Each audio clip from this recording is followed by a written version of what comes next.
I'm Alice Wilson. Welcome to my first YouTube author interview. All of the questions came from either my blog or from Facebook. So let's start with the first question. This question comes from Matt, and he asks, which author or authors, past and present, have inspired you the most? And what is your favorite genre to read, mainly for pleasure?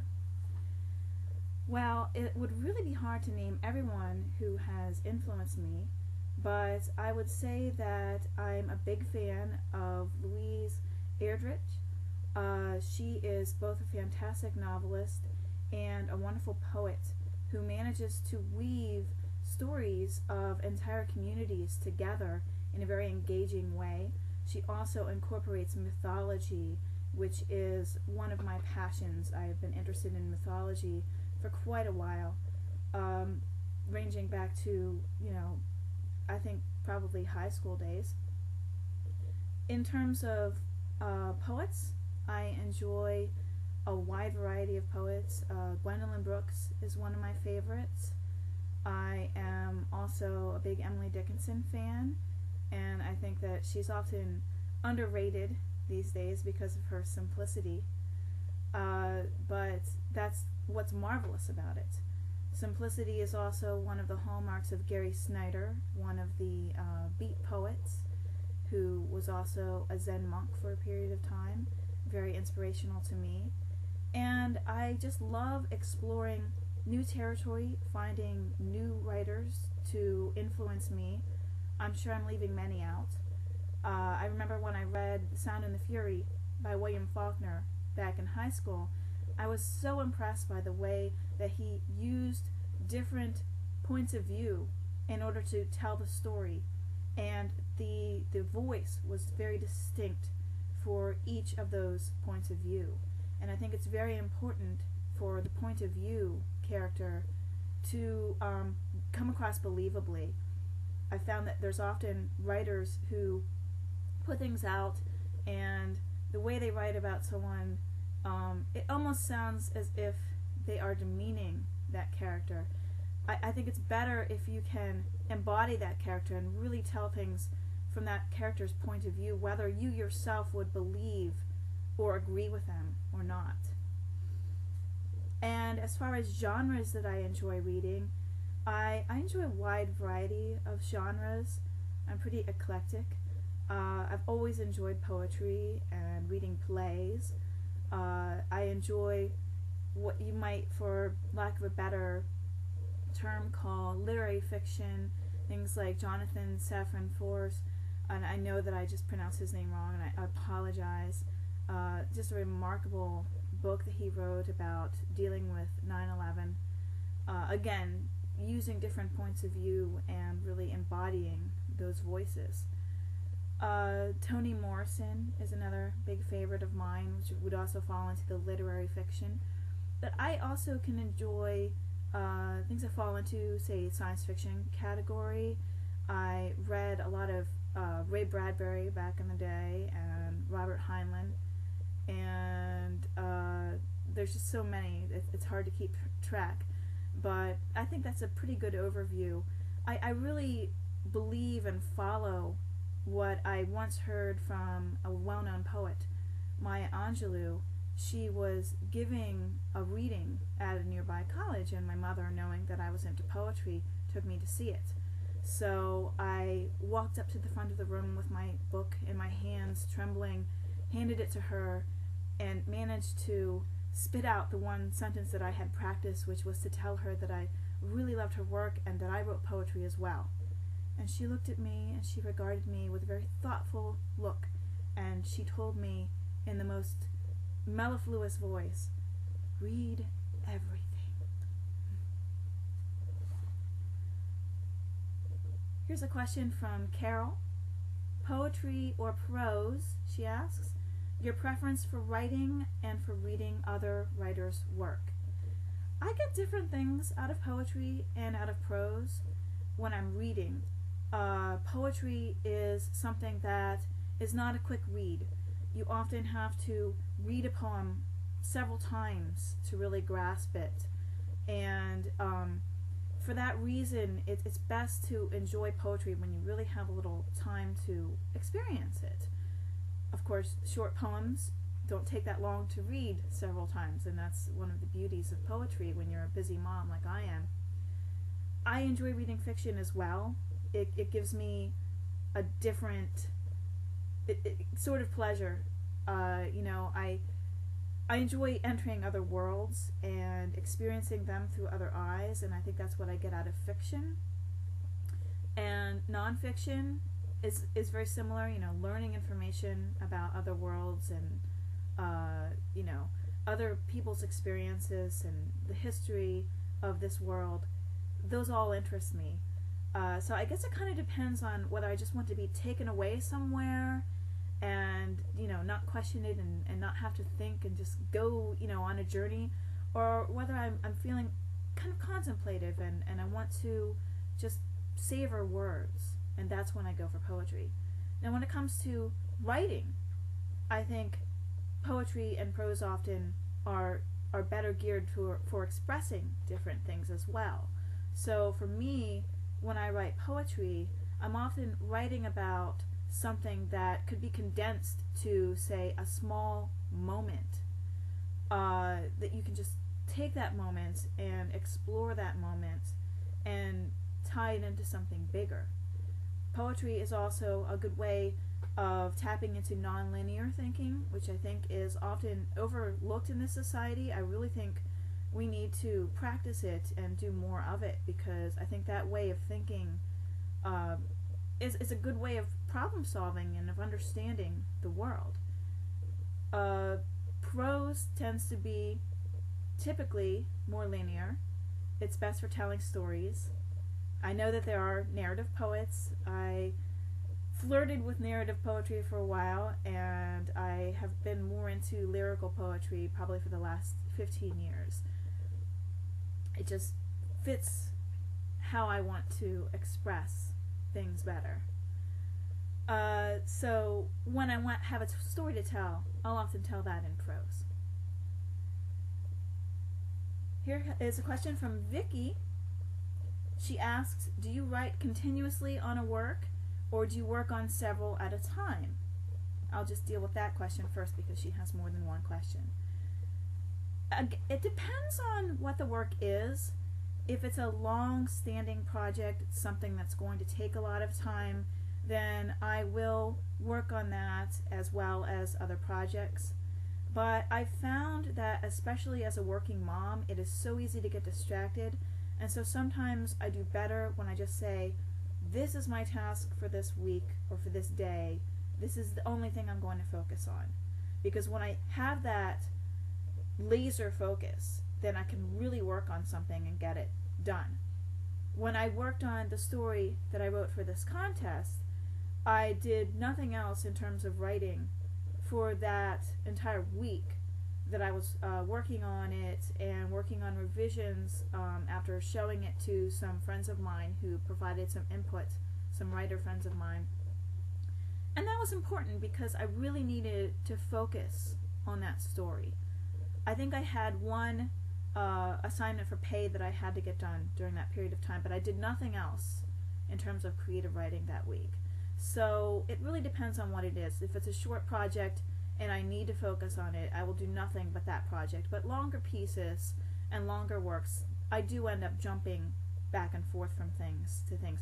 Although I'm not typically working on more than one long project at a time, just because I think it's so easy to get bogged down by, all the things that you need to do for a longer project, that if you're doing more than one, it becomes a little overwhelming. And Vicky's second question, how long does it take to get to the bookshelves from start to finish? I'm probably not the best person to ask that question. I'm sure that there are different answers from other writers who are a little more prolific in the publishing area. I tend to want to get things perfect, and I end up working on them for a very long time before I ever try to get them out. My published poetry chapbook, which is a picture book of the martyrs, is actually mostly work that I did in grad school, with some newer pieces worked in, and it's that took quite a long time actually to get to the point of being published. And I would say the same with The Art of Life, which I just put out a couple years ago in 2010, and that's a collection of essays and columns that goes back about 15 years. And it was something that I finally collected because I felt I had a lot of pieces that would appeal to people who like my work now, but who didn't get a chance to read these earlier pieces. And so it was a good way to put them all together in one location. But I'm really hoping that my next project, which is tentatively called Belated Mommy, a book of parenting essays geared at older moms and guardians, people who, you know, came into parenting a little later in life. I'm really hoping to go from the writing of that to the publishing of it in about 2 years. I think that would be my goal for that one. Jerry asks, how do you find the self-discipline to work on your own at home? And secondly, how do you make time with a child at home to write? Those questions really do go hand in hand. Actually, I have been writing, doing freelance work, more or less for roughly 10, 11 years now. And the fact that I don't have more publications tells you exactly how easy it can be to get distracted by the things that you have to do, the things that you have to do for pay, to make your rent, etc. And so the self-discipline aspect of it is actually, it's a difficult one, I think, for any writer. But I've been motivated since my son was born to do more writing, because it's harder for me to do some of the other things that I used to do. And so that kind of motivation is helping me to be a little more disciplined. But I think the most important tip that I would give to work at home moms is be realistic in your daily expectations. I heard this from another writer, actually several writers, all part of a group that I am part of, the Writers Coffee House, which meets in local bookstores and such around once a month in the Philadelphia area. And they also have a very active online community. They told me that if you set one major goal for yourself every day and then you meet that goal, you know, that's fine. You may not be able to do everything that you were able to do before you had a child. So if you are more realistic about your expectations, then it's easier to meet them. And I found that it helps to be aware of what my son's schedule is and what he likes to do, you know, and to kind of work around that. So if I know, for example, that he's going to be taking an afternoon nap, you know, I can choose to either take a nap with him, or I can get a little uninterrupted work done.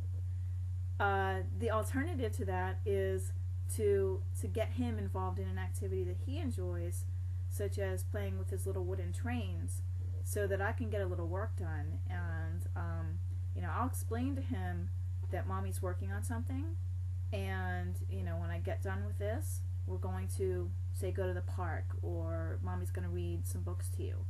And so he knows that I'm not just going to be ignoring him all day, and that seems to help. It's easier now that he's 2 and I can talk to him a little bit and he can express his thoughts to me. It was a little harder when he was an infant and everything, you know, was kind of pre-verbal. That was a little harder to explain things to him. But I would just say, you know, figure out a schedule that works for you, and work around the routine that is comfortable for your child. So you may only get a half an hour of really good time to work at a time. Fortunately, a lot of writing, is whatever going on in your head. You can be planning things wherever you are. You can be, coming up with scenarios or ideas wherever you are. I also have a voice recorder that I can record, rough drafts and then transcribe that when I get home. So I could be out taking him for a walk or taking him to the park. If I get an idea, I can record it and then I'll have that with me when I get home. Here's another question. This comes from Sophie. What piece of work are you most proud of? Well, I actually would say that of my published works, The Art of Life, my book of essays.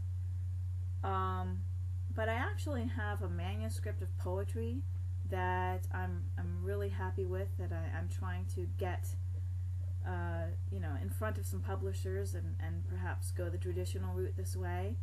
I think I would really love to have people read that.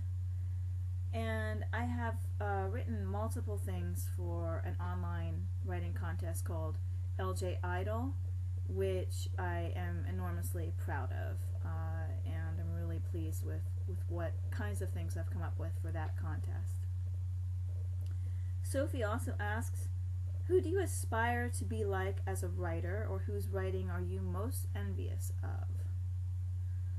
That's a good question. That's a very good question. Well, obviously, a lot of people aspire to be Shakespeare, but I think that that's a pretty tall order. I mean, his entire life was based around writing, and he did it for a living. He did it for the players that he was hired to write those words for. I think it's hard to stay that motivated if you don't have that sort of a job in place. I'm envious often of people that I know who get published. I think that's normal. It would be really nice to be a J.K. Rowling, to just write something because it's a story that you just love, and to have fun with it and to do what you want with it, and then to go and be able to sell it. And I think that would be wonderful, to be able to have even a quarter of her success, honestly. Sophie also asks, and this is her final question, what gives you the most pleasure about writing? Exploring ideas and sharing thoughts, sharing my view of the world. Since I was a very young child, I've often just had a lot of fun with imagining things, like what if your cat could really talk to you? We've all wondered this. But when you can put that into words and make it come alive, it's an incredible amount of fun. And I really do enjoy writing. I mean, but it can be painful. It can be like, dredging words out of nowhere, I often write better when I'm in motion, and that's why I enjoy having a voice recorder, because it can be so hard to sit in front of a blank screen and to try to come up with those words out of nowhere. I often say that my best poems were just gifted to me. They just popped into my head as if somebody else had written them. And I think that's really, when you can tap into that unconscious, when you can pull up the words that you deeply, deeply feel and you deeply want to share, I think that's when writing is at its best, and that's when it's at its most enjoyable. I also think that's when it's most enjoyable for the reader, because I think they can really see through people that write just for, to get paid. And it's a reality. If you want to make a living as a writer, you're going to have to write a lot of things that you're going to get paid to do, and some of them may be things you really love to do, and some of them may be things you're not feeling so much. But I think the real enjoyment of writing and of reading is to explore those ideas that you really just love, and you just, I honestly, sometimes when I'm writing, I feel that kind of love, deep in my heart, just pulsing through, that I just want to express. And that's what really drives me. So thank you for all the great questions. Hopefully I can do this again in the future. Oh, I have one more question from Kathy. What is the airspeed velocity of a laden swallow? And I can't answer that question because I would have to know if it's an African or a European swallow. Kathy is an old friend of mine, and we were in the Penn State Monty Python Society back in college, which is a story for another day. But thank you for participating, and thank you for listening, and I hope you have a wonderful weekend.